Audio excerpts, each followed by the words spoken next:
Hello, Planeswalkers! Tyler here. Andrew too.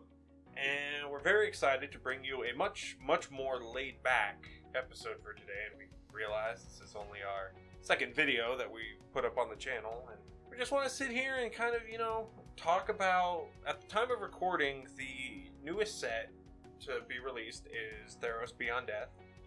We're just coming off of our weekend at the pre-release, so we got a chance to kind of play with some of these cards. I got some of them right here. He's got a handful of them with him. We have a list because we kind of wanted to just sit back and just kind of talk about what we think of a lot of the cards, mostly as they kind of relate to Commander. That's the big format that we like to play. Yeah, that's mainly what we play. This is gonna be a little bit of a different energy than our scripted videos, but we're gonna go over some of our favorite cards from Theros and from the new Theros. Yeah, Theros 2, Electric Boogaloo. So we're happy to bring you what is technically the second, but I'm going to say is the first official video for Taps for 2. Our kind of casual talks about Magic sets, a script, just kind of a list of stuff to go with. So without further ado, let's take a look at what we've got. So we'll talk about the cards in kind of Wooburg order, like what we're excited about in each color, and then we'll wrap up with multicolored and Artifacts. Yeah, colorless. Lands. Yeah. So starting with white, I mean, obviously the fear of sounding kind of cliche, the Loxodon in the room. We got our 5 monocolored gods back. We got Helion, Erebos, Perforos, Tossa, and Andrew opened a copy of Nylea and he's taunting me with it. There's also the new god, what's her name again? Clothis. Clothis, god of destiny. Who, I didn't know this. So obviously in the story of original Theros, Xenagos rose to be the green-red god. Yes. And before Helion got scared of him. Yeah, Helion and his crippling xenophobia. Clothis, I think is what it is, PH. Yes. In one of the old artworks for Temple of Abandon, the Scryland for the Gruul color, there's a statue of her. Oh, so she's not... She's been around. She's just new to the game. Yeah, she's new to the game, but she's been around, and she was not happy about what Xenagos did. But, I mean, a good place to start when talking about Commander, obviously, these gods, because all of the dual-colored and monocolored gods from original Theros are super popular for Commander. I run Perforos from his first printing in my Locust God deck. Yeah, I really wish you wouldn't. That deck is disgusting. The fact that you can get to a point where you draw a card and hit everyone for 8 without doing anything is gross. It's all thanks to Perforos, and that's going to be my second deck tech, but that's not going to be for a while. Yeah, you'll see a lot of these on deck techs and other videos coming up. But starting in Wooburg order, Heliod the Sun Crown. 2 and a white, 5/5, legendary enchantment creature god, Big H is back. Indestructible. As long as your devotion to white is less than 5, Heliod isn't a creature. I know a lot of people were really, really happy to see devotion come back. Yeah, it's a cool mechanic, especially with the, was it Nyx Lotus? Was that the original, mana producing based on Nykthos. Nyx Lotus is the new one. We'll get to that one later. Yeah. Nykthos, yes, was there's a reason it's like a $20 land. Yeah, there's that, and there's Gary, Grey Merchant of Asphodel, which is reprinted in this set. My son, my boy, the only one that's let me look at one player to table and say, I'm gonna attack you, and then turn and look at a completely different player and say, but I'm gonna kill you. Yeah, that was a fun game. Yeah, Gary I died. Anyway, so the rest of Helion. Whenever you gain life, put a +1/+1 counter on target creature or enchantment you control. It's important because you can put it on enchantment creatures, like gods. Yeah, you can put it on him before he's a god. Yeah, so when eventually he does decide to step down and go toe-to-toe, he's roided up and ready to go. Yeah, that's a sentence. That's a sentence I just said. But then he's also got 1 and a white. Another target creature gains lifelink until end of turn. That can come in useful if you got a big creature. You don't even need a big creature. He goes infinite with Walking Ballista from Kaladesh. Oh, what's that combo? So Walking Ballista is XX for a 0/0. I want to say it's a construct, but you can remove a +1/+1 counter from it to ping an opponent. I think it's ping an opponent for 1. Oh, so it gains. You give it lifelink. So you pay 4 mana, so 2/2. So it comes because it's XX. So you pay 4 mana, so it comes down as a 2/2. You then pay Helion's 1 and a white, so it has lifelink. And because its ability to remove the counter doesn't cost anything, it's just remove the counter, that is the cost.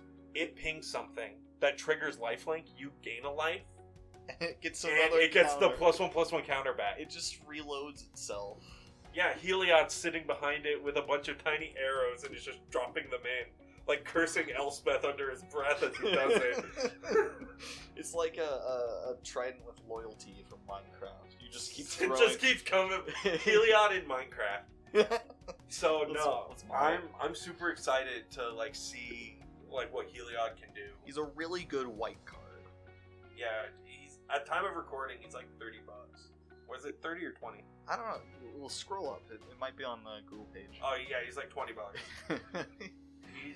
That is before the official release of the set. It's just pre-release prices. To date this video, which we're gonna try not do in the future. To date this video, it is the Sunday after the pre-release. So the pre-release was literally like 2 days ago for us, and yeah, but yeah, Helion, I'm super stoked about.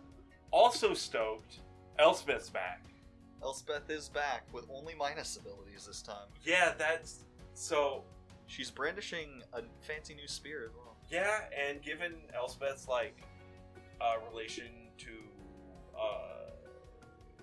the Phyrexians, yeah, and the fact that this thing is dripping, like I've seen some people be like, Phyrexian oil ? For the next Theros set is just Phyrexian invasion. I'm sorry, this is unrelated, and I'm gonna have to try and find this picture later to put it into the podcast. But if you look down here. It's a meme of somebody pointing a gun up at the sun and it says I've had enough, and underneath just says Elspeth's son's nemesis. It's so good. But my favorite thing about her is just the fact that her last printing was Sun's Champion. Yes. And then Helion betrayed her and now she hates it. Now she's Sun's nemesis. I really like the title shift. Yeah, we should probably mention what she does. I read the last one. You want to read this one? Yeah, she has a minus. She has 5 loyalty. First off, she casts for. She casts for 2 white, and she has a -1 up to 2 target creatures you control get +2/+1 until end of turn. She has -2 create 2 1/1 whites human soldiers creature tokens if I can talk, and she has -3 you gain 5 life. But Andrew, those are all minuses. What do you do when she dies?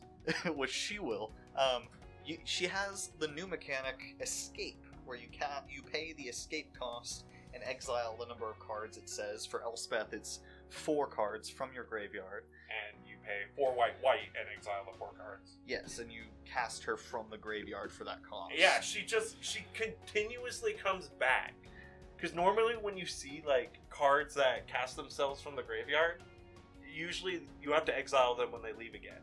That's usually kind of the big like.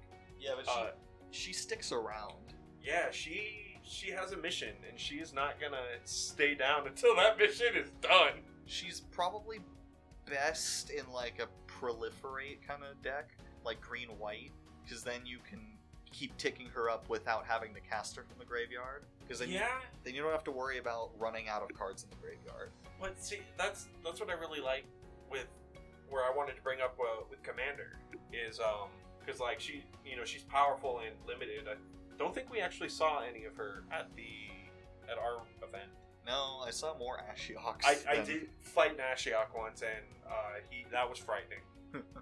Elspeth, like from what I was hearing, the general consensus is you can expect to maybe cast her for her escape cost maybe once, maybe twice if you're lucky.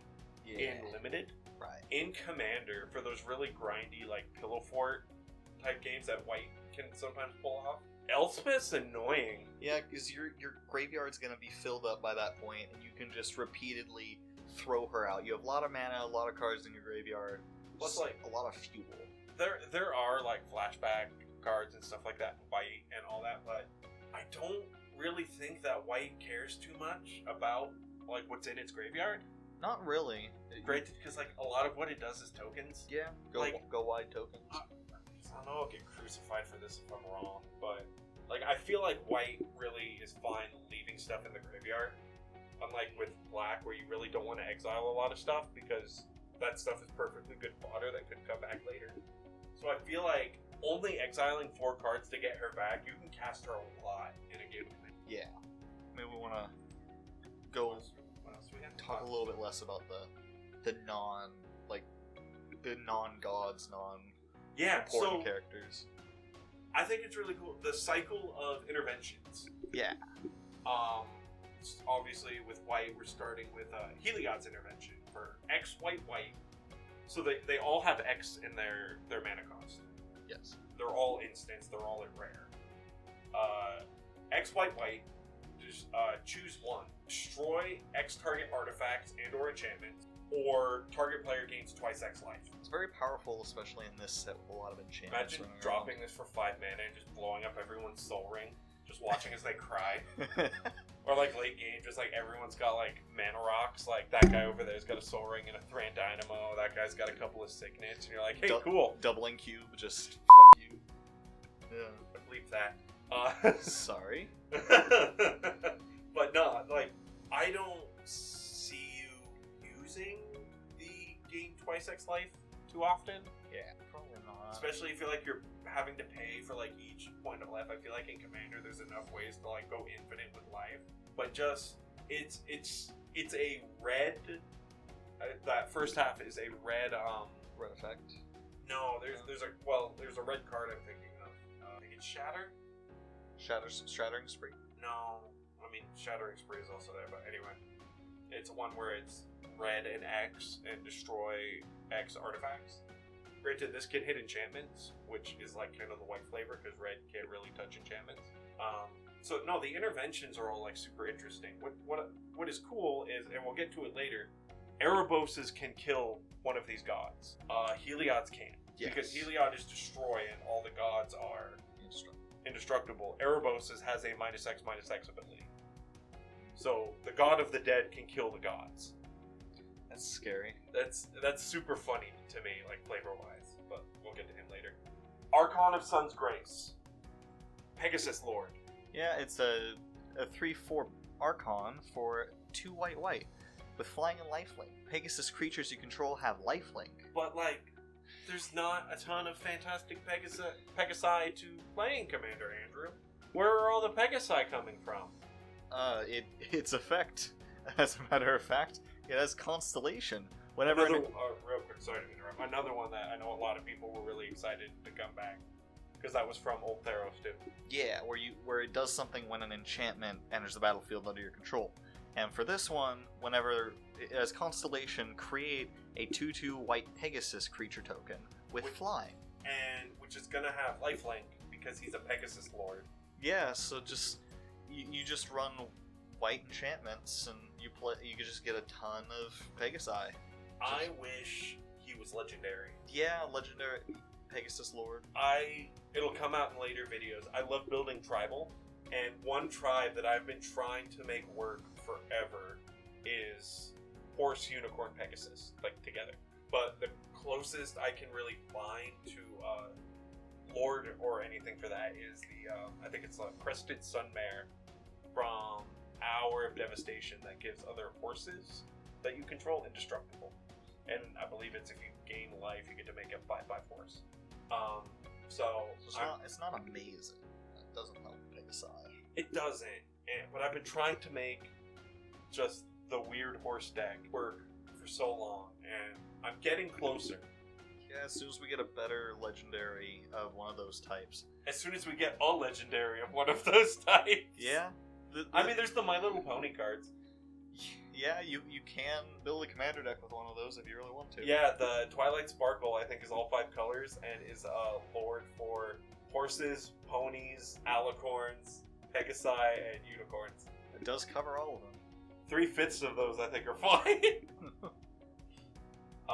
No, I really want to play around with Archon of Sun's Grace. And we have Daxos, Talk blessed about by the another sun. blast from the past. Homeboy, like, talk about a glow up. Like, he went from being, like, neat to being just the saddest deadman.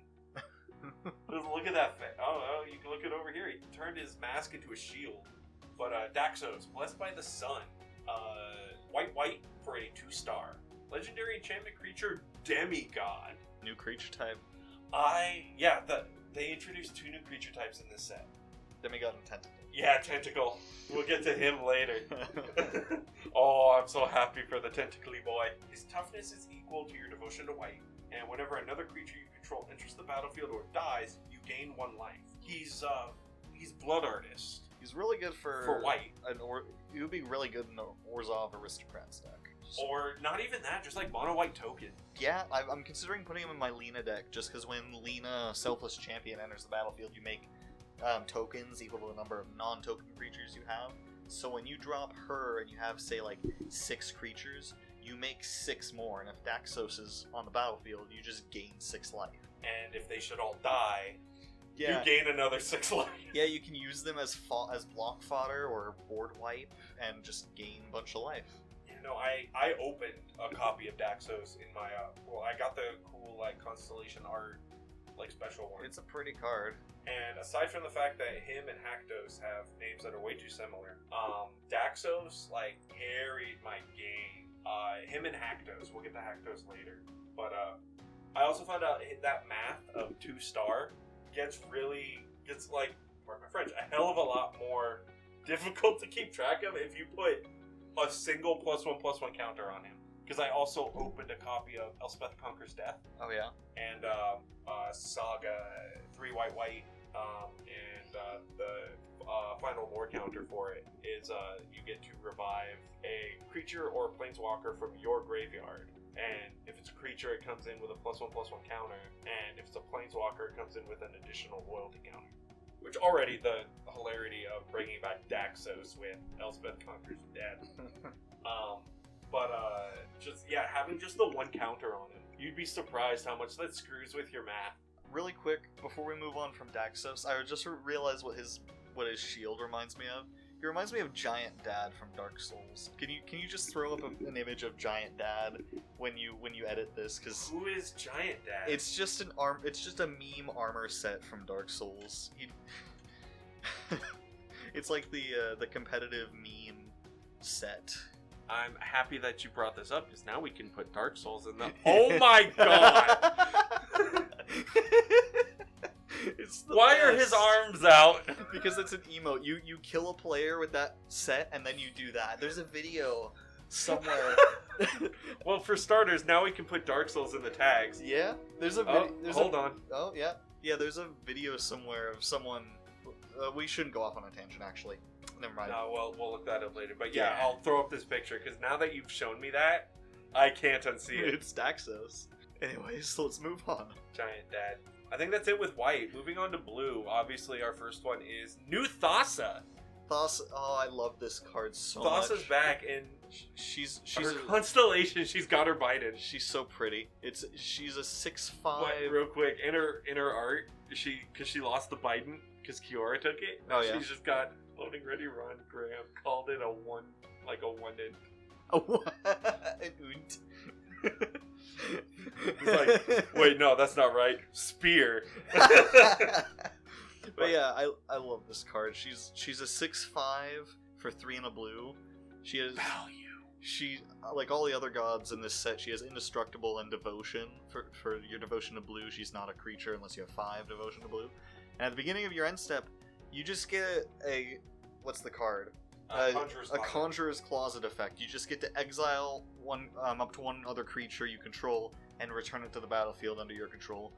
And she has 3 in blue, tap another target creature. So she can tap down your opponent's blockers, but more importantly, she's great for any deck that revolves around ETBs, enter the battlefield triggers, like my Golos and Niv Mizzet decks. I never actually noticed that it's an up to. Yes. I thought it was that it was you had to. No, it's optional. So I was about to go, if you've got only one other creature out, that thing is never going to attack. Because it's constantly going to be... no, that's not true. That's end step. Erase what I just said. I'm stupid. But yeah, it's... Yeah, go ahead. No, I was just saying, I completely misjudged this card. It's so good, because in my Golos deck, which I'm actually doing a deck tech on later this month, later in the month that this is being uploaded in, you can blink Golos and find another land. Because I've also got a deck that we'll be seeing in a deck tech coming up. Mono Blue Deep Sea that's led by the original Tossa. And when this one was spoiled, I was a little disappointed when she was originally spoiled. Because for the purpose of that deck, I prefer old Tossa. But I mean, new Tossa is way better than I gave her. Well, way better than I gave her credit for. Yeah.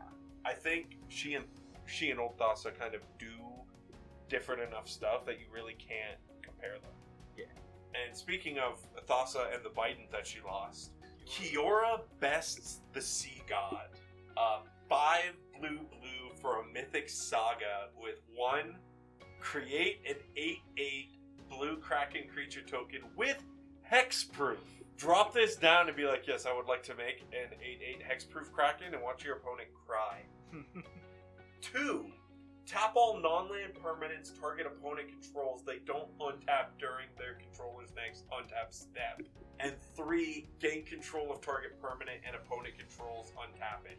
Permanently. It's yours. So yeah, this is a 7 mana 8/8 with hexproof that does more stuff after that. It has the frost effect of tapping things down and leaving them tapped for a turn. And it steals something. It's theft. It's blatant thievery. It's Agent of Treachery. If you can play blatant thievery. If you can play blatant thievery, you play blatant thievery. I love this card so much. It's pretty good. I love the art on it too. The art's really cool, but just because, like, I'm not really a blue player. That's you. Yeah. And you are the kind of low to the ground, you play all the quick 1, 2, 3 mana spells. No, give me this. Give me the 7 mana blue enchantment that you can telegraph a mile away. Just drop a Kraken and... Yes. Nothing. I don't know why that made you laugh, but... What's the phrase, drop a Kraken? Drop a Kraken what? It's like the opening to the animated Sinbad when the Kraken just falls into the ocean, just from the sky. We can now add Sinbad to the tags. To the tags. Thanks for that. Oh, that's a great movie, but I got that idea from Drawfee. Like the moment anyone mentions anything unrelated to the video, which now I can add Drawfee to the tags. Nathan. Now I can add Nathan Yaffe to the tags. We'll say thank you guys for mentioning that. So now we can add it to the tags. Okay. What's the next blue spell? Here we get to look at the other new creature type with Nadir Kraken. A 2/3 Kraken that costs 1 blue. But Andrew, usually Krakens are big and expensive. Yeah, well this one is more thematic. Whenever you draw a card, you may pay 1. If you do, put a +1/+1 counter on Nadir Kraken and create a 1/1 blue tentacle creature token. So when you draw a card, you pay 1 mana for 2 power. Yeah, and the Kraken just gets bigger. Yeah. I love this so much. It's really cool. It's really flavorful. Because like I had mentioned earlier, I have a deep sea deck who focuses on Leviathans, Kraken, octopuses, fish. I think there's a merfolk or 2 in there. Just anything that belongs in the sea. It's like a zoo deck in Modern, but it's an aquarium deck. Yeah. This Kraken, as soon as I saw him, was like, oh, you have a home. I love you. Also, now that I'm actually looking at the art bigger, I thought it had flooded a city, and those were the tops of buildings. I didn't realize those were ships. No, it's a fleet being attacked by the Kraken. Yeah, that's a fleet. Pictures taken moments before disaster. That Kraken's head looks like it's pretty far away, which means it's enormous. Yeah, I'm trying to figure out if it's like one of the Clash of the Titan Kraken. Greek mythology, wasn't there that sea monster that kind of was like a whirlpool that sucked you into its mouth? Charybdis. Scylla and Charybdis. Charybdis was the whirlpool. Yes. It might be her. I mean, he's got a big cavernous mouth. Yeah, but Charybdis did. They did mention that Charybdis was a monster, though. Yeah. But no, I'm super stoked to put this. I'm super excited to see this or to put this into my my blue commander deck because like a lot of my creatures are like 6 mana and higher. So just getting one of my Krakens for 3 mana. You get more creatures whenever you draw. Yeah, it's I love it. I love it so much. And oh yeah, next on our list, I was pretty sure you'd be excited for him. Yeah, the Thrix the Sunstorm. 3 blue, 4/5 legendary creature, elemental giant. This is again how I play blue. Flash and flying. Nothing. As if the giant needed flying. As if the giant needed flash. But get it? Because, like, thunder and lightning? Flash. Yeah. Spells you cast with CMC 5 or greater cost 1 less to cast and can't be countered. You just play all your big spells for cheaper, including Locust God if you so choose. And then cry when someone tries to stop them. No, he might also have a home in my deep sea deck. Thematically, it looks like he's attacking from the sea, and his flavor text mentioned not to anger Tossa, which tells me that Tossa sent him. Yeah? Oh, I get it. Sudden Storm Flash. Yep, he just hit. Like, he just look, appears. We got a return of hit him with your spear, Steve! That ain't gonna do much against... Because that's not gonna do jack all. It's not gonna do nada. But, no, Thrix, I'm super stoked to, like I said, I think he's gonna have a home in my deep sea deck, just because nothing feels worse than, like, tapping out, like, 9 mana for, I almost said for Nezahal, but Nezahal already can't be countered. Nothing feels worse than, like, tapping out 9 mana for, like, Leviathan, and someone goes, hey, no. That works on any color spell, I just realized. I thought it was blue, but you can do that for even bigger drops, like if you wanted to run Eldrazi for whatever reason. It's become cheaper. That's a thing I wish you hadn't brought up, because that sounds terrifying. Yeah. He could be the commander of an Eldrazi deck if you so chose. That is my challenge to you. What? Mono blue Eldrazi. I will try. What's next? Who do we got next? Okay. Caathea.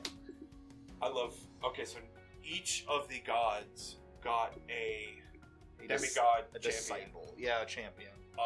Hilariously, because Daxos got one. Or not, Daxos is one. Helion got one. And the others were like, maybe not? Excuse me? But excuse me? Great, now we can put name drops in that. So she is a star 3 for 1 blue, and she's a demigod. Caathea's power is equal to your devotion to blue. Creatures and enchantments you control have spells your opponents cast that target this permanent cost 1 more to cast. So I want to put her also into the blue deck. Her alongside Thrix will make, because like I want to give those Krakens and Leviathans and stuff like as much protection as I can. Oh yeah, cast your big spells and then make them stick around for longer. Make them stick around and tax my opponents for wanting to touch them. God, that sounds annoying to deal with. That blue deck is already annoying to deal with. Dude, once that blue deck gets rolling, it's so much fun. I mean, maybe. Yeah, kind of. I love that in this set we're seeing a lot more ancient like Greek heroes. Like, this is Odysseus. Yes. She's got a book that is, or there's a book that is named after her, listed in the flavor text of a bunch of cards in this set. Just like how the Odyssey is named after Odysseus, we've got this book named after her, which is even funnier that her name is Beloved of the Sea, because why am I blanking Odysseus? Or sorry, Poseidon.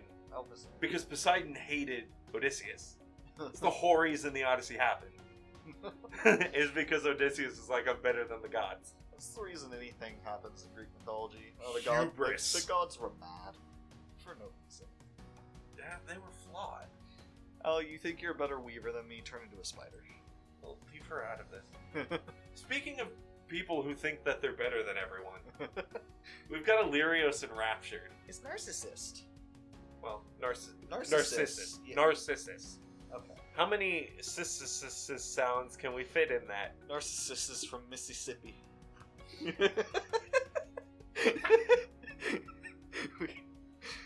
So, Illyrios Enraptured, 2 and a blue, 2/3, legendary human creature. He enters the battlefield tapped. He doesn't untap during your untap step unless you control, or if you control a reflection. But when he enters the battlefield, you create a 3/2 blue reflection creature token. So, I think we've seen reflection on only one other creature, and it was a flip card from Eldritch Moon. Cryptolith Fragment turned into the Aurora of Evercool, which was an Eldrazi reflection. So, I just love this. There's also nothing that says he can't untap. Yeah. It just says that he does it normally. So if you can untap him, you can untap with card effects. Yeah. So now you've got a 3/2 that's attacking and a 2/3 that's defending. You know, I'll hold your flower, babe. Go get him. But at worst, you get a 3/2, and when the 3/2 dies, it turns into a 2/3 essentially. And in Commander, there's so many ways to flicker him. You can just go ham with that 3/2. Yeah, make an army of 3/2s. Well, no, he only makes the... No! Yeah, that's... Oh, I misread that. Yeah? He does make one every time he comes in. Yeah, just keep flickering him and making 3/2s. Your field turns into a room full of mirrors. It's just an army of Illyrios. Oh, that sounds terrifying. Oh my god, I kind of want to build that now. Bunch of Narcissus. Oh my god, yeah. I think they're better than everyone else. I mean, look, the art for the token, I don't know if you've seen it, is also super cool. Because you see how the actual card is him looking in the pool. It's flipped, isn't it? Yeah, it's flipped. It's his reflection in like this mirror world looking into a pool, and the pool is him. I like that. Why would I ever want to look away? Homeboy, like, I also don't like that he's looking at the pool, and the reflection is looking at us. Oh, I didn't notice that. Oh, I don't like that. No, I kind of want to like build a commander deck around him and just focus on flickering him. Okay, the next on our list, I thought of you when it first popped up because of a commander game that we had. I love this. Whirlwind Denial. 2 and a blue instant. For each spell and ability your opponents control, counter it unless its controller pays 4 per spell and ability. This is going to be a commander all-star in blue decks, I think, because it's like, look at this stack. This stack is gone. Everything below this card in the stack is just gone.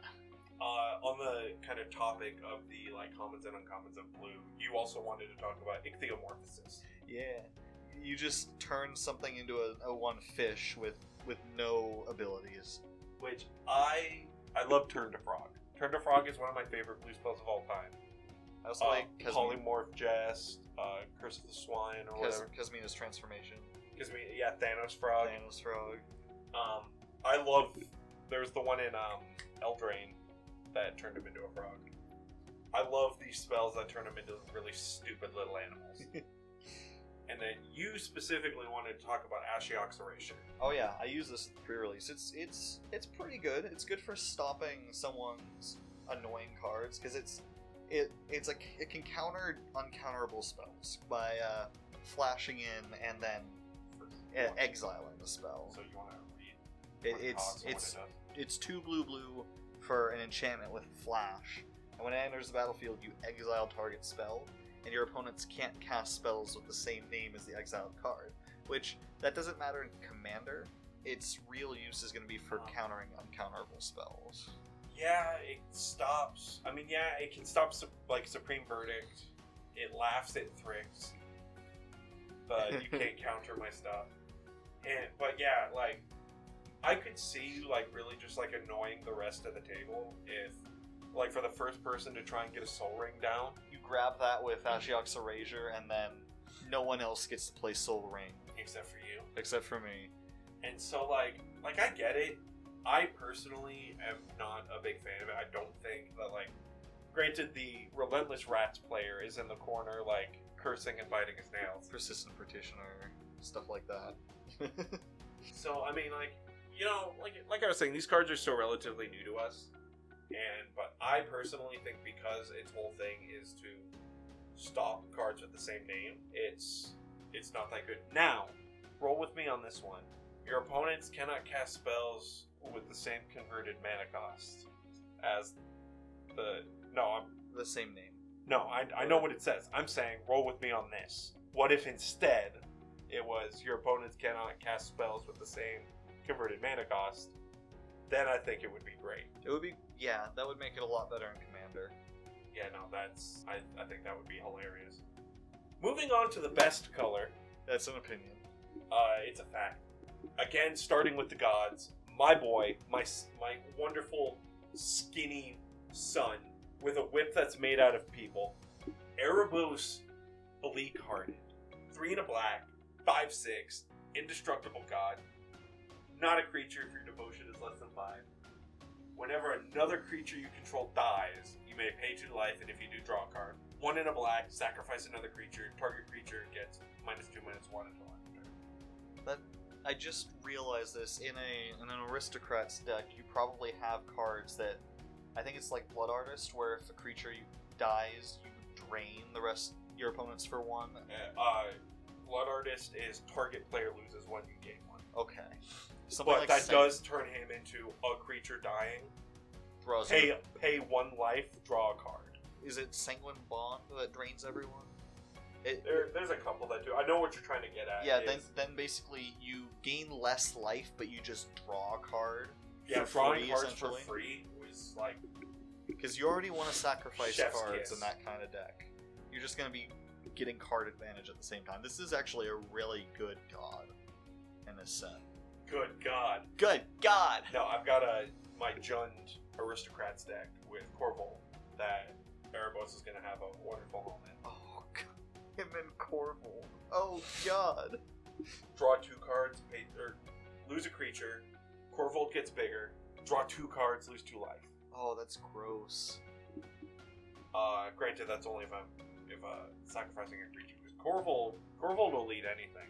I personally prefer, for Commander at least, new Erebos over old Erebos. I think they're both great, but I think like new Erebos is kind of like a rank up from old Erebos. In that, like, old Erebos I feel like was really good for like we had said at the top of the show. The gods are really good for like beginning commanders being they're really good for like beginners. I think Erebos Bleak-Hearted is like kind of an upgrade in that he really leans more into the like suicide black that black kind of wants to do, which is the thing that if you don't know what you're doing, you will kill yourself quickly. Yeah. But so I think he's like kind of the stage 2 of, all right, so you know how to play black. You've played with Erebos, God of the Dead. Now try building around Bleak-Hearted. And along with a god, continuing on with... We didn't talk about Thossa's intervention, but I wasn't really that impressed with it. But we've got Erebos' intervention, which I had mentioned earlier, compared to Heliod's. Heliod can't kill a god. Erebos can, because he's the god of the dead. So this is an X-black instant. It says choose 1, target creature gets -X until end of turn, and you gain X life, which is already, that's a lot for just casting the card. That's a lot for one effect. This is black, and what creature do you want dead? Yeah, exile up to twice X target cards from graveyards. That's the second option. But which, in Commander, like... That can shut out a graveyard-centric deck. Oh yeah, you just get rid of all their big fatties. Yeah. Like, go ahead, try. This is an instant. That's... But granted, it is target creature, so you have to wait till one of the gods is online, and then you can, you know... Then you can gain the life, and... I don't even care. Like, the life gain is like... Well, you can exile the cards without having a target creature, because it doesn't do that. I know, I'm talking about the first ability. Right. I'm saying that one, the one that can kill gods. Yeah. Because that... Oh yeah, because you have to wait till they're you have to wait till they're a creature, but once they're a creature, Erebos can kill them. Yes. Which, I think this is going to be like... Oh, I think this is going to become one of like the premier removal spells for black. I think Erebos' intervention is at least going to make a spot for itself in kind of the black removal suite of decks. Yeah. Just because, like I was saying, it's X and black. What do you want dead? So, next on our list, Gravebreaker Lamia, who's just a Naga. Like, it's a Naga for snake decks because she's a snake Lamia. 4 and a black, 4/4, legendary creature, snake Lamia. Or, not legendary, enchantment creature, my bad. So, 4/4 lifelink, or 5 in black, you know, whatever. When she enters the battlefield, search your library for a card, put it into your graveyard, then shuffle your library. She's in Tomb on a stick. It's pretty good. In a black deck, that's a kind of tutor that you can work with. Oh yeah, that is like I said, in Tomb. It's like she'll fit in my mono black zombie deck because like you just take your fatty out of the deck and then stick it in the graveyard for later use. Put Gary in the graveyard. Oh. Just whenever you want. And then she's also got spells you cast from your graveyard castable cost 1 less to cast. I was a little bit excited. That works with Escape. Yeah, that's her hope. Doesn't affect the revival spells that you're using. Right. Because you're not casting the card in the graveyard. Right. Casting a different card. But no, I'm super stoked with her just because she's in Tomb on a body. Like, if you can like find a way to just let her die, come back to your hand, and play her again, you can just put like all of your best cards into your library for later use, or into your graveyard for later use. Especially with this boy, Nightmare Shepard. This is one of the most expensive cards right now, fresh after the pre-release. Yeah, looking at it, it's like $25. But again, those prices are probably subject to change. Yeah. Anyway, what is Nightmare Shepard? He's a 4/4 demon with flying for 2 black. Demon! Okay. Sorry about that. Whenever another non-token creature you control dies, you may exile it. If you do, create a token that's a copy of that creature, except it's a 1/1, and it's a nightmare in addition to its other types. So, like, hey, that's a nice ETB you got there. Let's do it again. So you sacrifice a creature without losing it, essentially, because it sticks around as a 1/1 token. Yeah, but once that token is gone, the creature is gone because you have to exile it. Right, but still, you're right, it does get another ETB, but it is a free copy of that spell. And it is a May effect. You don't have to do it. Yeah, like if you've got stuff like that just does like kind of cool thing. Like a really cool one is Stitcher Supplier. 1/1 zombie for a single black that when it enters the battlefield or dies, you mill yourself for 2 or 3. And so you play that, you mill yourself, it dies, you exile it, so you don't get its death trick, but then it ETBs again. So you mill yourself again. And then when that token dies, you mill yourself again. So you're basically getting a free copy of its trigger. I can actually see this working really well with Gary, because if you're towards the end of a game and all of your opponents are really low, you can cast. Double dip. You just double dip with Gary. Because in that kind of deck. For anyone who doesn't know, Gary is the Grey Merchant of Asphodel.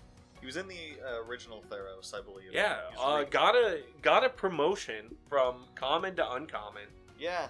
And new art.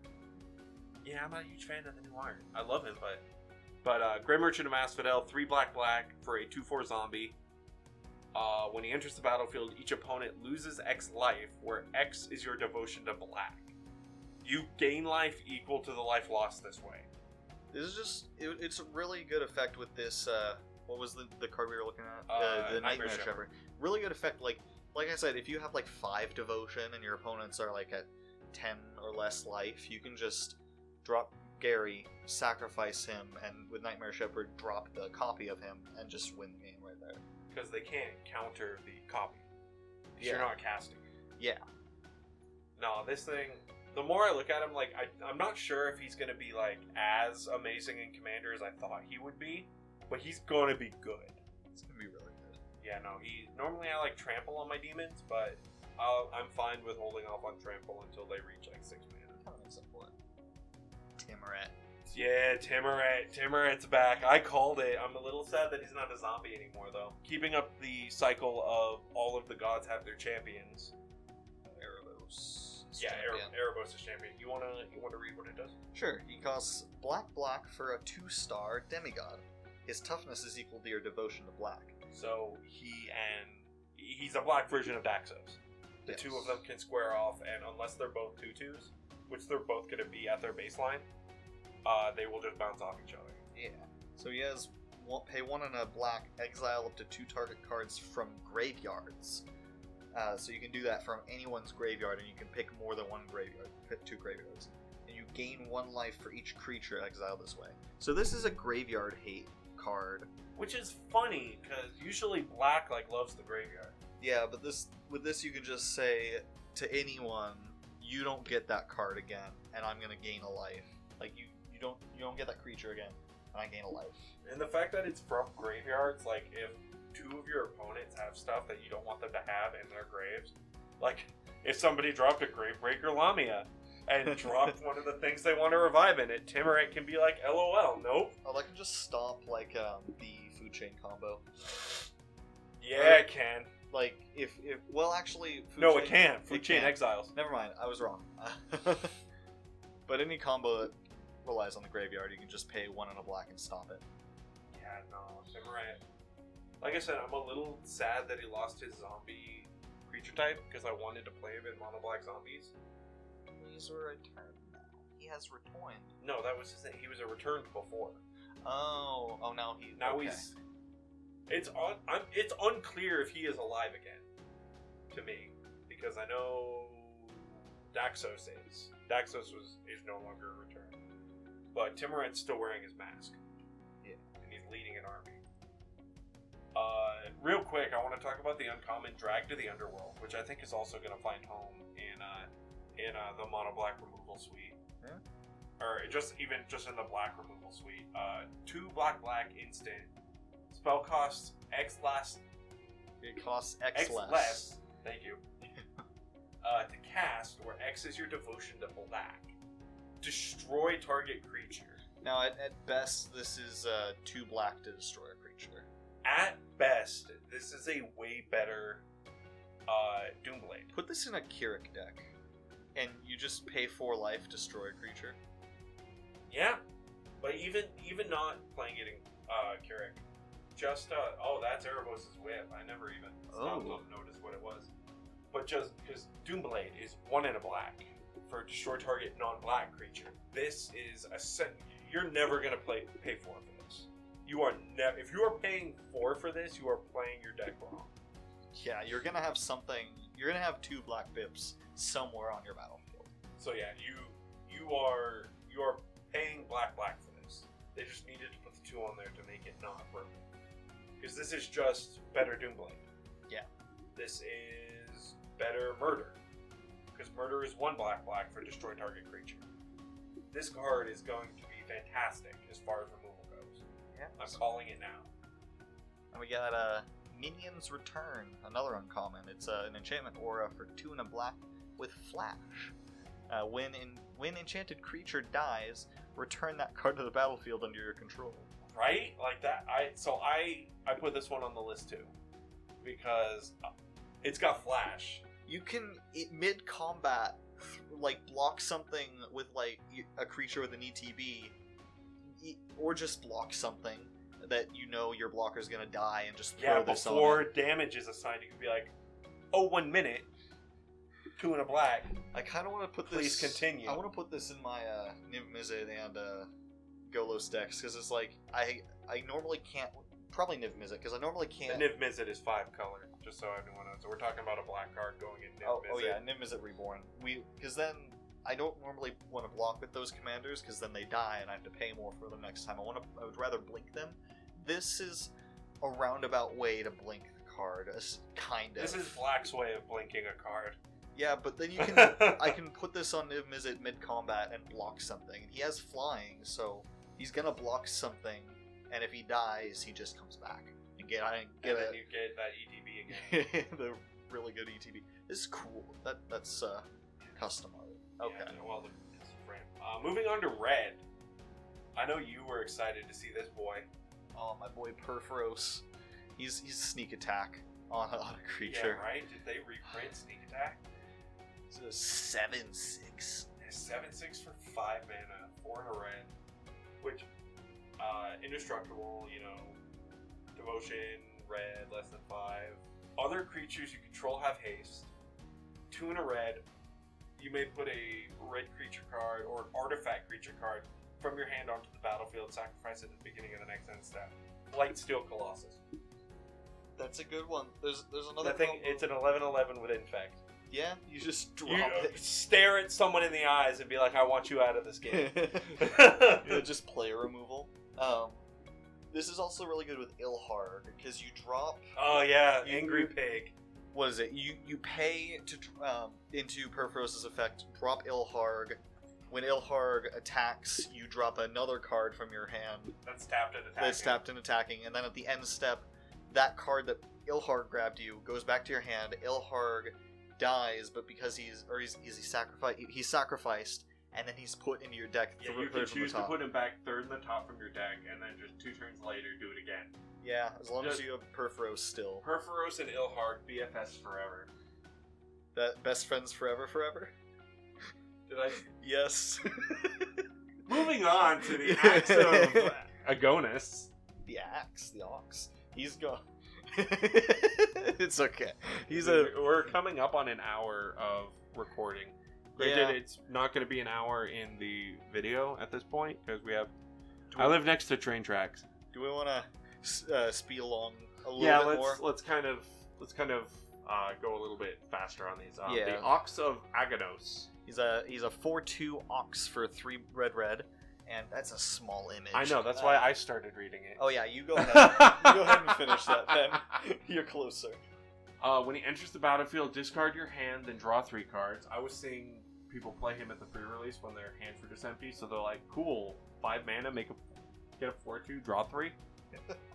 And he's got Escape for red, and exile 8 other cards. And he escapes with a +1/+1 counter, so he comes back as a 5/3. This is so much value. I want this to go in my Locust God deck. When does the discard and draw happen? Is that just when he enters? I don't... Well, your Locust God's got enough way of drawing cards in it. Yeah, maybe I don't need it. I would put him in Balduk. Oh yeah, because I always run out of cards in Valduk, and I'm like, okay, I'm just gonna sit on my hands and throw elementals until someone removes my commander. This can refill my hand. I'm gonna throw elementals until someone decides to do something. Keeping up again with the cycle of interventions, I think Thassa's is the Nylea's also isn't on here. Just because actually no, I think it might be. Is it on the list? Well, we got Perforos's It's not on the list. Perforos's intervention is a sorcery for X and a red. Oh, that's right. I said they So, were all instants. they're not all- Perforos's is a sorcery. They're not all instants apparently, so it's choose one, create X, or create an X1 red elemental creature token with trample and haste. Sacrifice at the next end step. Just the littlest butt, but the biggest teeth. Perforos's intervention deals twice X damage to target creature or planeswalker. So this can't hit players, but But it doesn't. It kind of can. You can, if you make a huge elemental and swing with it, like, if you have a ton of mana, you just hit someone for a bunch of damage.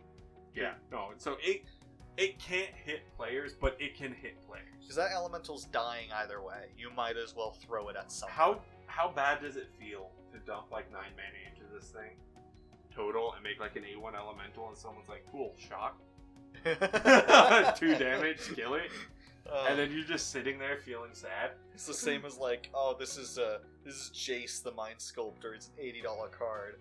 Oh, okay, cool, lightning bolt. That cost me $0.25. Does that mean I can put loading ready run in the tags now too? Yes. With a resigned sigh. Next card. So Storm's Wrath. 2 red sorcery deals 4 damage to each creature and each planeswalker, and Keranos does not look happy. Neither does that centaur. Oh, that is Keranos. Yeah. It's weird we're getting him in card art, but not his own card. They're doing that on like a bunch of the Irios or however it's pronounced, the Boros god. He's on a bunch of cards too. Yeah, cool. The gods are all supposed to be at war. They're here in spirit. Yeah. It's a tiny Star of Extinction. Yeah. From Ixalan. That just it board wipes everything that's small. Yeah, because the Star of Extinction was like 7 or 8 mana. I think it was 7. I don't know. I'm not gonna look it up. I will. Look it up. But it dealt 20 damage to every creature and every planeswalker. Star of Extinction was it was 5 red for a sorcery. So 7 mana. Yes. Sorcery, yeah. So this does exactly the same for 3 less mana and a fifth of the damage. Which is still good. There's the majority of creatures you're gonna see are gonna be below power 4. Yeah. Especially like tokens. They're gonna have less defense. Yeah. Take that, white weenies. Oh, that hurts my Lena deck a lot. It hurts my soul. It make a bunch of 1/1s. Cool. Storm's Wrath. Tectonic Giant is a 3/4 elemental giant that costs 2 red. Whenever Tectonic Giant attacks or becomes the target of a spell an opponent controls, choose 1. It deals 3 damage to each opponent. 3 damage to each. Oh. That becomes a game of like, who wants to deal with this? We're all getting bolted, but or exile the top 2 cards of your library. Choose one of them until end of your next turn. You may play that card. This might go in my Omnath deck.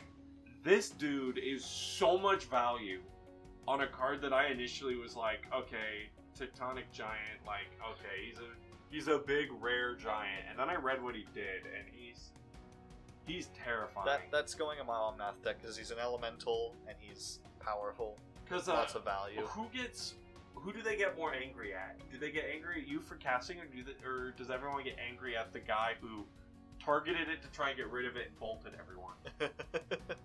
I don't know. No, he's so cool. If you attack with him with someone who doesn't have a blocker that can kill it, then you just get to use his effect multiple times. Yeah, anytime somebody... Oh yeah, that's right, it's anytime he attacks too. Yeah. Oh my god, put him in Rurik Thar. Oh yeah, that'd be a good deck. Because then it's gonna take people... They're gonna get hit for 6 trying to get rid of him, and then get hit for another 3. One person takes 9. Everyone else takes 3? No, dude, put him in Rurik Thar. Oh, that's awesome. Okay. Underworld Breach. I'll let you go with this one. 1 and a red for an enchantment. Each non-land card in your graveyard has escape. The escape cost is equal to the card's mana cost, plus exile 3 other cards from your graveyard. At the beginning of the end step, sacrifice Underworld Breach. I feel shenanigans coming from the graveyard. So for 1 turn, you just get to cast anything from your graveyard. It is a red Yawgmoth's Will, kind of. Yeah? Yawgmoth's Will was, you could play cards in your graveyard. It's a sorcery. You can play cards in your graveyard, and anything that you played got exiled when it left the field. So Underworld Breach, when it initially came out, I was kind of underwhelmed by it. But the more I thought about it, especially for Commander, like, this is 1 in a red, get back the best thing in your graveyard. Like, red got really cool graveyard recursion. This should go in Volduk, because then I can run more auras, and I can recur them a little bit easier. Yeah. Yeah, because I'm gonna have a ton of red mana anyways. Yeah. But, no, Underworld Breach, like I said, I was kind of, like, on the fence about it when I first saw it, but I think someone somewhere is going to find a way to break it and go infinite. And hats off to you, sir or ma'am, whoever does that brewing. Okay. The red Demigod. Anax hardened in the Forge. I fought him at the pre-release, and he was annoying. He was more annoying than any of the gods or any of the planeswalkers I went up against. 1 red for star 3, legendary enchantment creature Demigod. Power is equal to your devotion to red. When he or another non-token creature you control dies, you get to create a 1/1 red satyr creature token that can't block. But if the dying creature had 4 or greater power, you get to make 2 of those tokens. That could actually, if you wanted to do that Satyr Tribal, you would put this card in that deck. He would go in Satyr Tribal, yes. He'd go in Corvold. Yeah. Just even though, like, the tokens aren't going to get me any extra value, just the fact that the stuff I'm killing anyways.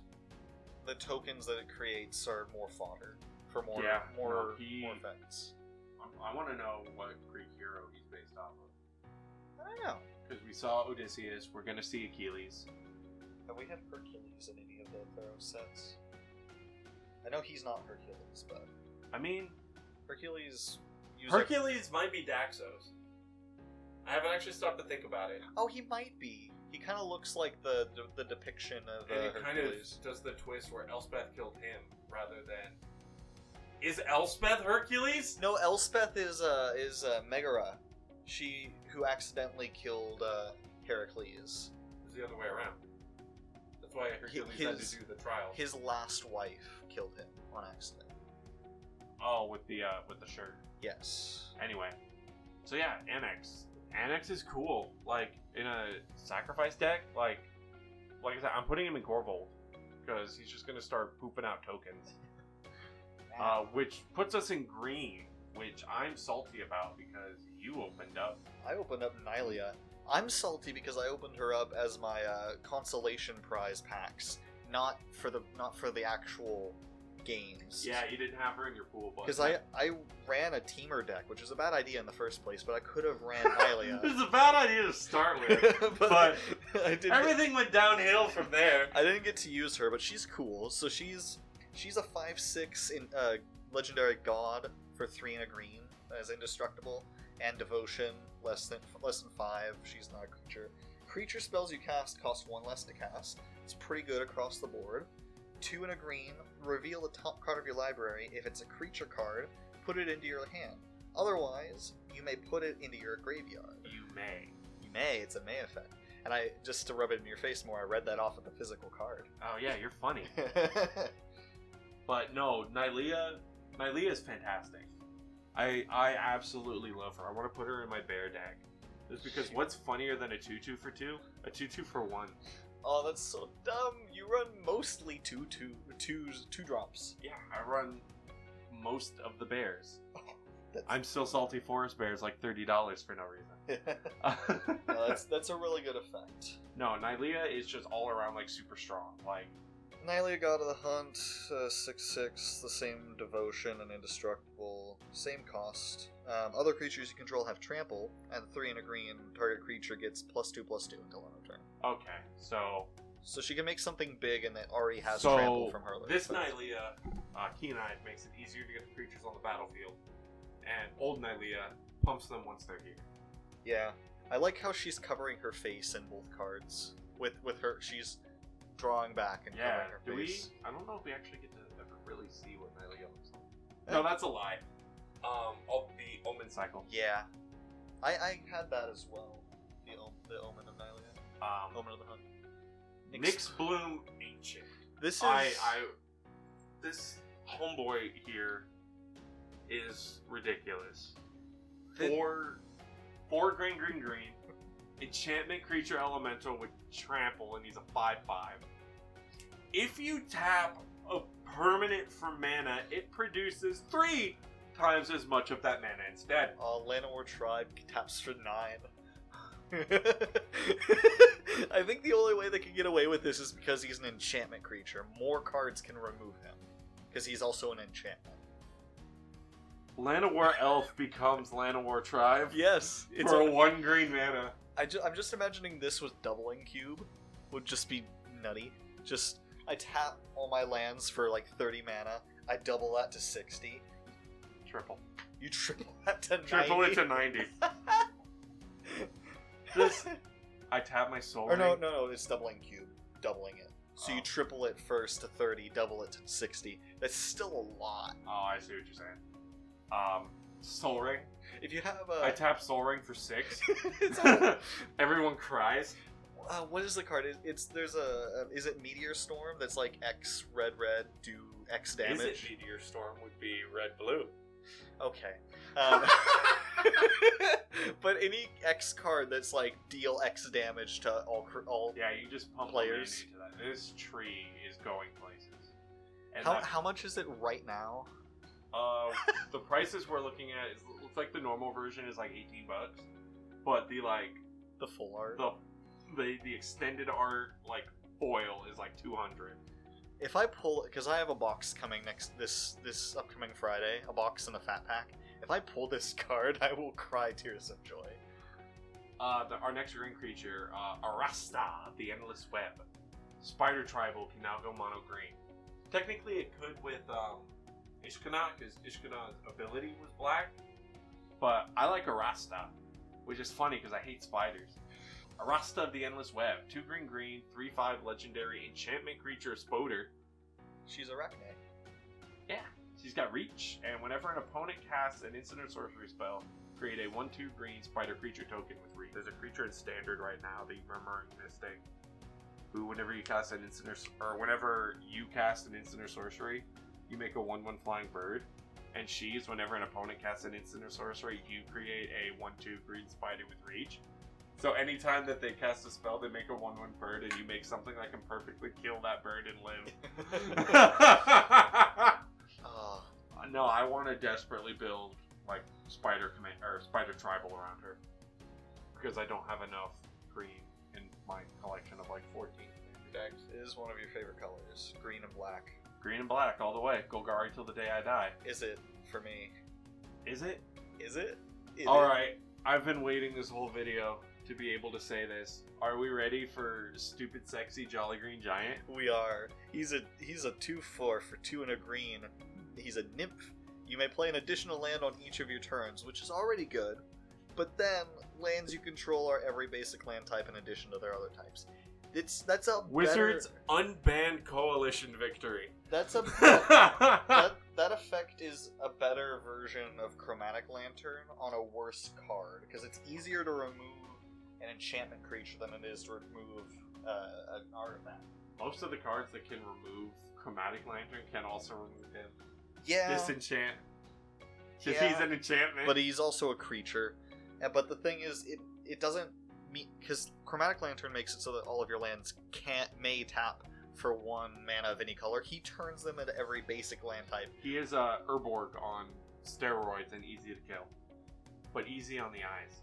What happens if if a land is all 5 types? Does it still only tap for 1 mana? It can still only tap for 1 mana. Okay. But it can tap for any of those mana. Okay, but that's still because they're... It's kind of like how the shocks are like Swamp Island, Swamp Mountain. Because they are both those types, but they can only tap for 1 color. This is like having one of those lands that's Swamp Island, Plains, Forest, Mountain. Yeah. Did I say Mountain twice? I don't know. No, Swamp Island, Plains, Forest, Mountain. No, I didn't. But this is a better effect than Chromatic Lantern because there are a lot of cards that care about basic land types and basic lands in general. Like I said, Wizards unbanned coalition victory. So good. Hydra's Growth. I wanted to talk real quick about this uncommon because it's disgusting. Yeah, can I... So, Hydra's Growth is 2 and a green for an enchantment aura, enchant creature. When it enters the battlefield, you put a +1/+1 counter on that creature. At the beginning of your upkeep, double the number of +1/+1 counters on that creature. You had a copy of it in your deck. I had this in my pre-release deck, and there was one game where I played it on Gallia, the 2/2 Satyr we're going to get to later. Yeah, we'll get to that. And at first it's just a +1/+1 counter, but then it becomes 2, then 4, then 8. By the end of that game, Gallia had... She was at 2050/2050. Yeah, she was enormous, and I was so mad because I had pulled a card that gives a creature trample at every combat. But you didn't have it in and the I deck. didn't put it in the deck. So I had that huge creature and couldn't do anything with her. And I ended up... It was the funniest thing I have ever seen. I ended up milling myself out that game, but I made myself... That's important. You went out on your own terms. Yes. I think that's it. That's it for the green cards that we wanted to look at. So now we're looking at multicolor, and oh boy, this is my next commander. It's my son, my ugly, hideous, malformed son, Croxa, Titan of Death's Hunger, black red for a 6/6, 2 mana 6/6, for a legendary creature, Elder Giant, covered in mouths. Just everything is a mouth, even his hands. Yeah, you see it in another card art. His eyes, his nose, his hands. It's unsettling. Elder Giant, unless he escaped when you cast him, you have to sacrifice him. When he enters the battlefield or attacks, each opponent discards a card. Then if they don't discard a non-land card, so if they discard a land or if they discard nothing, they lose 3 life. And then he escapes for black, black, red, red, exile 5 other cards from your graveyard. We talked to someone at the pre-release who had a combo between him and Hushbringer. If you're running a Mardu deck, so red, white, black, Hushbringer prevents permanents entering the battlefield from triggering abilities. So when you just pay 2 mana for Kroxa, and he doesn't get sacrificed. You also don't get the enter the battlefield an opponent's discard, but you don't care because you get it when he attacks. So he's a 2 mana 6/6. Yeah, 2 mana 6/6 on turn 3. That's swinging for 6 on turn 4. He's gonna be really good in standard, I think. Yeah, in but I don't care about that. I have an Rakdos Eldrazi deck that I want him in. I don't originally have it on the list, but I feel like if we're talking about him, we should bring up Uro, Titan of Nature's Wrath. Real quick, since the Titans are like giants and they're like more powerful than the gods thematically, could they take the Eldrazi? Do you think? Yes, because the Titans and the gods are tied to a single plane. It took the Planeswalkers, who are stronger than the gods, to take down the Eldrazi. So you think the Titans could? No. No. Story-wise, flavor-wise, I don't think the Titans would stand a chance against the Eldrazi. Okay. But so anyway, we got Uro, Titan of Nature's Wrath. 1 green-blue for a 6/6, so 3 mana 6/6. Not as good as a 2 mana 6/6, but whatever. Again, unless it escaped, when it enters the battlefield, sacrifice it. When it enters the battlefield or attacks, gain 3 life and draw a card. Then you may put a land from your hand onto the battlefield. It is gain 3 life and play Growth Spiral. That's going. Yeah, Growth Spiral is also Simic. That's got to go in my Omnath deck as well. And then escape, green, blue, blue, exile 5 other cards from your graveyard. The Titans are good. I'm sad we only got 2 of them. Yeah, because there weren't. I mean, in Greek mythology, there weren't that many Titans compared to the gods, so it makes sense. There was more than 2. There were more than 2, but ratios kind of match up. It's whatever. But on the Saga Binding of the Titans, it looks like there's at least a 3rd one. Yeah, maybe in the maybe on Return to Theros. Yeah, Return to Theros. Okay. This one's Paul is back. Pelucranos Unchained. He is a 0/0 for 2 black green zombie Hydra. Zombie Hydra. It's really because didn't Elspeth kill him in the first? Elspeth and Daxos. Okay, they kill him. Now he's a zombie. He enters the battlefield with 6 +1/+1 counters on it, and when he escapes, you put 12 +1/+1 counters on it, which is huge. And he has, if damage would be dealt to Pelucranos while it has a +1/+1 counter on it, prevent that damage and remove that many +1/+1 counters from it. And he has escape for 1 black green, and oh no, that's not escape. Sorry, 1 black green, and he fights another target creature, and he escapes for 4 black green.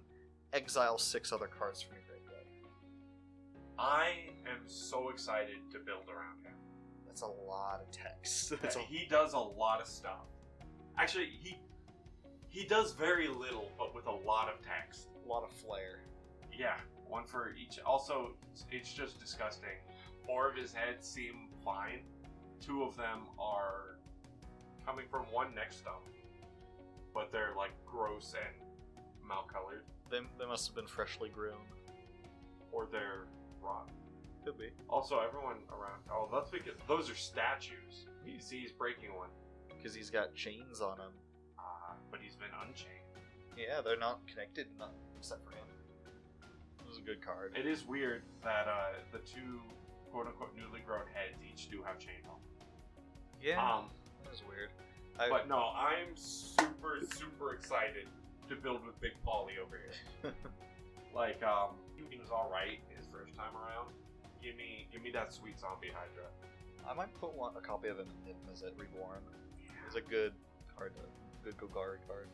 Alright, looks like we're down to the last 8 cards that we wanted to talk about. Let's wrap this up. Yeah, let's wrap this up. Yep, Atris, you go ahead. Well, I did blue so okay. Atris, Oracle of Half-Truths, 2 blue and black for a 3/2 human advisor with Menace. When he enters the battlefield, target opponent looks at the top 3 cards of your library and separates them into a face-down pile and a face-up pile. Put 1 pile into your hand and the other into the graveyard. So this is the closest that you can really get to A fair like kind of factor fiction. factor fiction. Yes, but now I guess the big question is, do you take? Because obviously, unless they're going to be kind and going to give you a 0 and a 3, which no person's ever going to do. Unless you're playing the politics game in Yeah. Commander. You're going to get a pile of 1 and a pile of 2. Do you take the? Which one do you take? Do you always go with the 2 no matter what it is and just try and net more cards? Do you mean you always go with the face up or the face down? Because I feel like a lot of the time... Well, no, what I'm saying is one of the piles is going to have 1 card, one of the piles is going to have 2. Yes. Because you got 3 that you're dividing. Yes. I'm saying, do you take the 2 regardless of if it's face up or face down? I don't know, because I feel like if they put the 2 face up, you want to take the face down card, because they want you to see, or they want. Yeah, but what if they want the 2 to look like more of a value, but if they put the 2 face down, you probably want the face up card because they're tempting you. Or they're playing with you. They're playing with you either way. So this guy is super fun. He's funny. Like I want to build something around him. I have a Dimir deck, but it's Dimir Infect because I'm a monster. I don't know. He's weird. Again, I think if you're in blue-black, it really doesn't matter. You might even just go with the 1 no matter what it is, because you're going to be able to get back whatever that stuff is, because you're in black. Yeah. So you just let the 2 go to the grave. Bronze-Hide Lion. So I love him. I was talking to a handful of people at the pre-release. A lot of people didn't, but They were unimpressed with him. they were unimpressed with him because of the card he's paying homage to. The Fleecemane Lion from original Theros. He did a lot with Monstrous. Yeah, but it was also Monstrous like 5. Or it was Monstrous 1, but you had to pay 5. Yeah. This guy, same mana cost, green white, same power toughness, 3/3, same creature type, cat. Not enchantment though. I believe Fleecemane's an enchantment. Green white, the lion gains indestructible until end of turn. But when he dies, he turns into an aura enchantment and comes back and enchants a creature you control, and that creature gains pay green white. Enchanted creature becomes indestructible until end of turn. So I like the flavor with this. He's the Nemean lion. This is the Nemean lion that that Heracles slays, and then he uses its claws to cut off its hide and wears it for the rest of his career. And the lion's indestructible, and the wearer is indestructible. So yeah, the lion eventually dies, and then you give its pelt to a creature to wear. I have my Celestia deck, Shalai, who Shalai gives hexproof to the rest of your team, but doesn't protect herself. I think Bronzehide would be a really fun way to keep her safe. No, Bronzehide, like, he's not Fleecemane, but I think him and Fleecemane do enough different things that he's not meant to be compared to Fleecemane. Yes. Fleecemane is there for itself and for itself only. Bronzehide is here to keep itself safe until you have something worthy of wearing it. Which means that, like, do you just swing with this thing with just reckless abandon? I guess, Do yeah. you just punch people with the cat, and if you're not ready for it to die, you just pay the 2? Yeah. But if they know you're ready for it to die, they just don't bother to block it, and you just start eating things or punching them for 3? Yeah. It's pretty good. It's situationally good. Your favorite, Hackdos. My boy.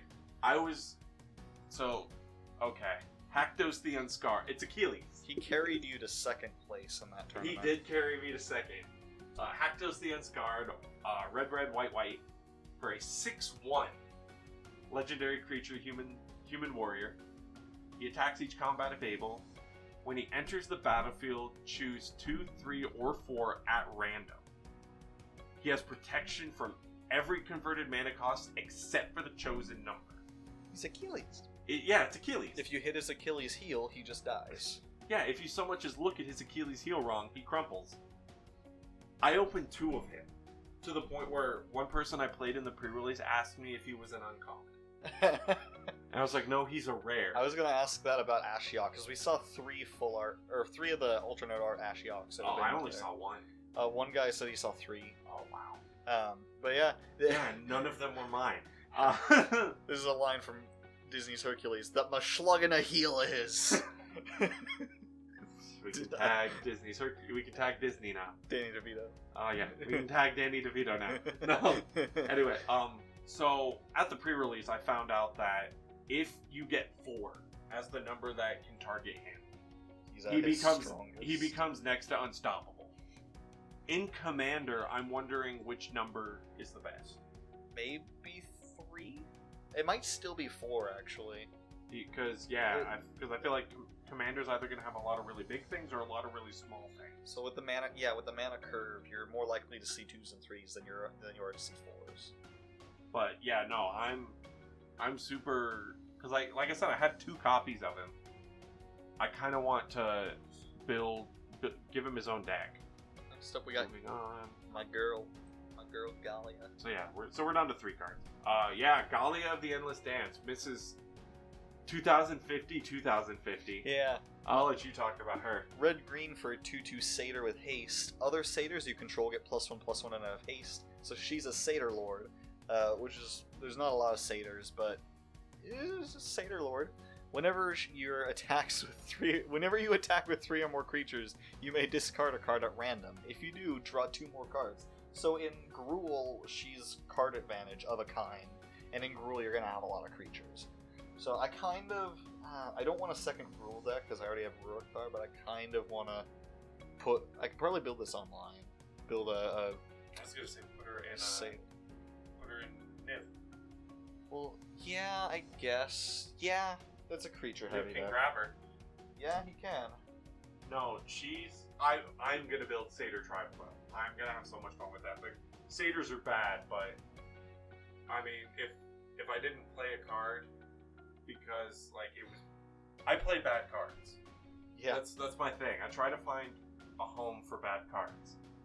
In this case, I'm not saying Gallia is bad. I'm just saying Satyrs in general tend to be bad. I just realized she's putting this guy in a headlock. Yeah, no, their Wizards had a thing on their Facebook page for a little while that was showing close-ups of all the background Satyrs' faces. If you could see what this guy's face looks like, this one, you would probably die of laughter. Also, her arms are really hairy. I never actually noticed that. Well, yeah, because she's a satyr. No, she's super fun. I love her art. And yeah, I want to build Satyr Tribal. Okay. Second to last card. You get this one. Yeah, this was my stamped foil promo card for this set. And it was one that I was excited for beforehand. It's a 4-drop legendary artifact. It enters the battlefield tapped. Nyx Lotus. It enters the battlefield tapped, but whenever you tap it, you choose a color and you add mana of that color, or you add mana of that color equal to your devotion to that color. So in a monocolored and 2-colored decks, this is really good. Because you just tap, if you have a ton of permanents, you just tap it for a ton of mana. It's so much value in low color decks. I want to establish now, especially for Commander, it is not Nykthos. No. Nykthos is a land, so it's harder to deal with. It's budget Nykthos. I will say yes, it is. It's as close as you're going to get to a budget Nykthos. It's really good though, and I'm planning on putting it into one of my monocolored decks. It's a Nykthos that dies easily, but could potentially get you more mana because you do have to pay to activate Nykthos. Yes. This one you don't have to, but it's again way easier to kill an artifact than it is to kill a land. It's good. It's not bad, but I feel like it got way more hype than it kind of deserves. Yeah. Because again, Nykthos still exists. Yeah. And with that, we have one more card. The Shadow Spear. 1 mana, legendary artifact equipment. Already, I'm on board with that. Equipped creature gets +1/+1 and has trample and lifelink. Okay, you're winning me more.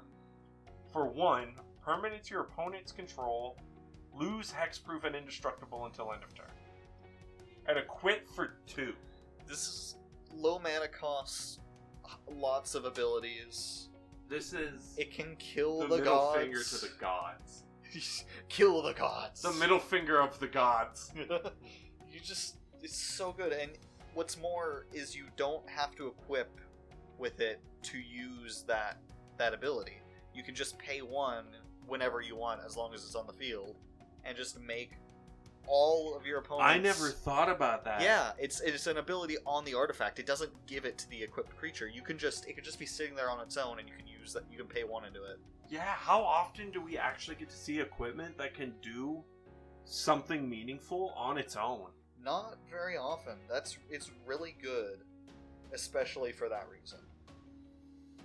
Because even if it was just giving it to the creature and it couldn't do it on its own, that's still a strong effect. Yeah, but it's there's a land that can do this ability. Oh yeah. No, I never even thought about that. It can do that just on its own. Like, yeah, you don't even need to equip it. Yeah, it's strong. But anyway, that is where we're gonna have to call that, because even though the video's not gonna be this long, we've been talking for a little over an hour and a half. It's been fun though. It has been. It's been nice going through this deck. This set. This deck. I can't wait to play with these cards some more. I can't wait to work them into deck techs. I can't wait to do more episodes like this.